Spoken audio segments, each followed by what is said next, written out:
Upon reaching rank 25, you'll unlock Memory Fragments in Simulation. Memory Fragments are the gearing system of this game, and pretty much every gacha these days is a gear gacha, so let's take a look at what we've got. In here we've got a bunch of sets. There's 12 different sets here. Some are 4-piece, some are 2-piece. Pretty much for each one, the left one is a 4-piece set, and then the right one is a 2-piece set.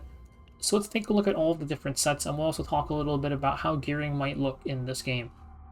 There's a lot that we just don't know yet because we haven't unlocked higher difficulties. It's hard to say how necessary gearing will be. My experience with these Hoyo-style PvE games is that if you have the main stat and like a single substat, you're good to go. So hopefully that will also be the case down the line here. First up, this one, Conqueror's Aspect Set. 35% crit damage of 1-cost cards. This, I think, mainly goes on Rinoa, if I had to guess. All of Rinoa's cards are 1-cost, like even her finisher cards. And all of her Dirge Bullets are also 1-cost cards. There is an Epiphany, which changes her Dirge Bullets to be 0-cost. But if you do that, then this wouldn't work, of course. But assuming her Dirge Bullets are all 1-cost, this would be pretty sick for her. A lot of other characters like have a lot of 1-cost cards, but they also use like 0-cost and 2-cost cards, so you would lose out a little bit of damage on these. Rinoa was the main one who I thought of who could use this super efficiently. I'm not familiar with like every single character's kit yet, so I could be missing or like not thinking of a couple of characters. And then this is just, I mean, it's a 2-piece set for healers really, it's just max HP. And then here we have 20% crit chance for cards that cost 2 or more. The two characters that stand out for me are Kalipe and Haru, because Haru really likes to cycle her 2 like main nuke cards, and then Kalipe, all of her cards are 2-cost or higher, except for just Haru also has a 1-cost card. It's just their basic like 1-cost attack card that everybody has. So all of their main damage cards would be 2-cost or higher. You could just remove that 1-cost card, honestly, during a run or something. So you could cycle 2-cost cards more if you wanted to. So I think this would be really good for both of those characters. And this is just 2-piece set for defense. You could use this on some shielders. Would be really nice, like Magna. I mean, Kalipe could also use this. You could just run both of these on Kalipe, if anything. Though we have to look at stuff like stat efficiency. That's something we haven't looked at yet, because there's a 2-piece set here for 12% defense, and there's a 2-piece set here for 25% crit damage. So we don't know, like, if you're running Kalipe with, like, Bruiser instead of Tank, which one would be more stat efficient for the 2-piece. Anyways, next up, this one. When using attack cards for 1 turn, 5% order card damage, stacking up to 3 times, so 15% max. I don't know who this is for. I'm gonna guess it's for Luke, because it says bullet and it's a green gun, but I'm not very familiar with Luke's kit. The other order character, 5-star, is Hugo, so it could also be used for him, but it doesn't seem like it's used for him. Luke makes a lot more sense for me, especially because he gets to spam a decent amount of attack cards with his bullets. So I think this is probably a Luke set. And then next to it is this one, increases damage that the target's inflicted with Agony by 10%. The most consistent user of this would probably be Tressa. Tressa, I mean, she is just the Agony DPS. She just spams Agony over and over and over again.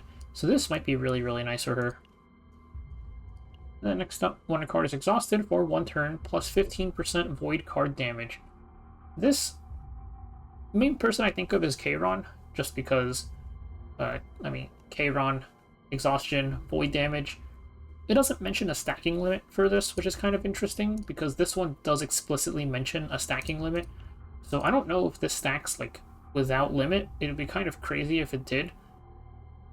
I also think maybe Tressa could use this, because she is also void damage, and she does exhaust her Shadow Daggers when you use them. Mainly because when you're stacking, you can't just stack a 2-piece set 3 times. You have to have a 4-piece set and a 2-piece set. So that's something, just looking at like potential 4 sets for her to use, it could be this one. And then this one, just a basic 12% attack.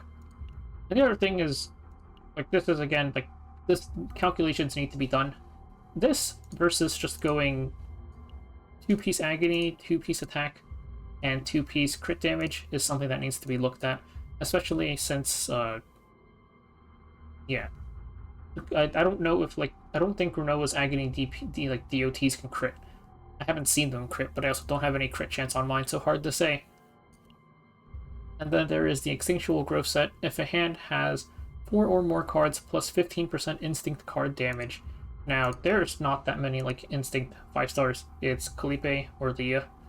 Calipe has, like, a decent time keeping a lot of cards in her hand, just because of the Vulture Ejection, the retain aspect. You end up keeping quite a few of these in your hand.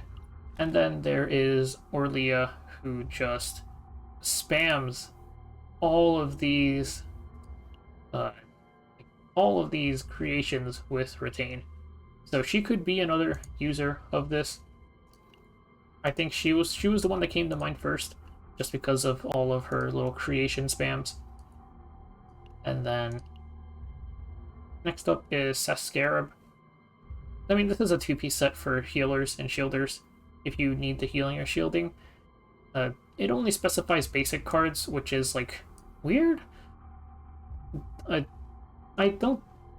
Maybe I'm missing something, but I don't think this set is very good, just because it's basic cards only. Yeah. And then there is this one, Spark of Passion set. When using an upgraded card, the next 5 cards used get plus 15% Passion card damage. I had the same issue during the playtest where I don't know what upgraded card means. If it means, because there are upgrade cards, ones that are the powers, basically. And then upgraded card might be the ones, like, after you get the card epiphany and upgrade it that way.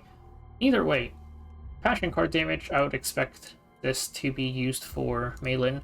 And we can see what other Passion 5 stars there are. I mean, it's Maylin and Veronica are the only 2 Passion 5 stars, pretty much. And I guess there's Lucas if you want to use him too.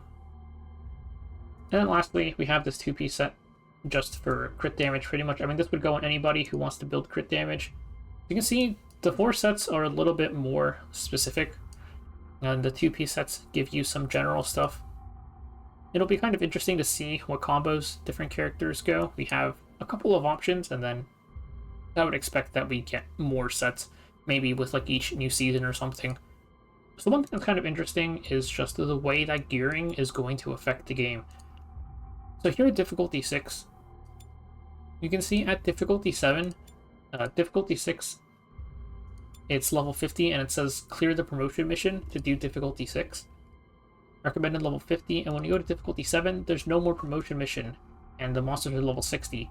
Level 60 is also our character cap, I think. You can check it if you go over here.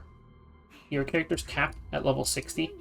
So this is pretty much at our character cap, but the numbers keep on going up. We go 63, 66 to 70 at difficulty 10.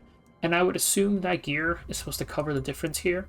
This last, like, 4 difficulties, 10 levels, is going to be gear to get to the highest difficulty. As for when you should start farming gear, ideally not too early. Maybe you need a bit of gear just to have, like, any stats and get yourself going, but you can see here at difficulty 3, which is when you unlock it, this is at rank 25, you only have difficulty 3, we don't get any gold gear. So the gear goes green, blue, straight into gold. At difficulty 5, it goes to gold, blue, gold. You go to number 10, and it's still blue, gold. So from difficulty 5 to difficulty 10, I would just assume the ratio of gold versus blue gear shifts. And probably, like, I mean, once you finish, like, farming materials for your characters, you could farm this if you really want to. It just depends on how hard the game gets, whether or not you can do it with base stats, or if you actually need gear to clear content at a certain point. I can also do a run on difficulty 3, and we can take a look at what the final rewards look like.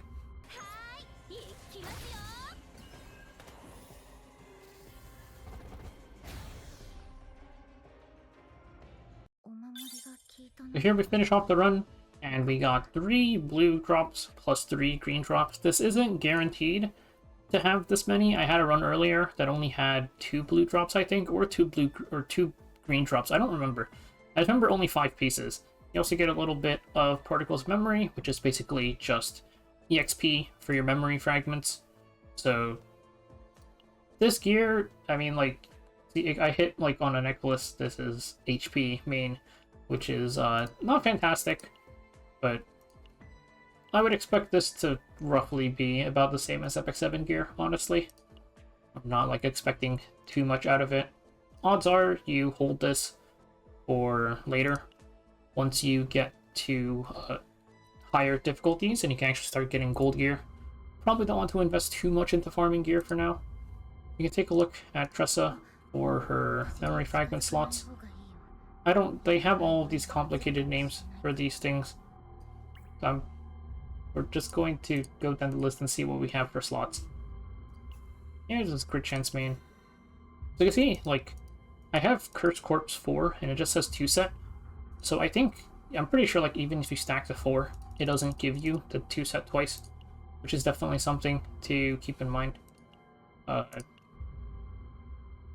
Honestly, with some of these characters, we might look at just running offsets if you have, like, a really strong piece. Like here, this is not a good piece, but this is passion damage. This is... Tressa is not a passion character, she's a void character. If you have, like, a really strong void damage piece on the wrong set, you could potentially just use it, like drop a 2-piece set. That's definitely something to keep in mind.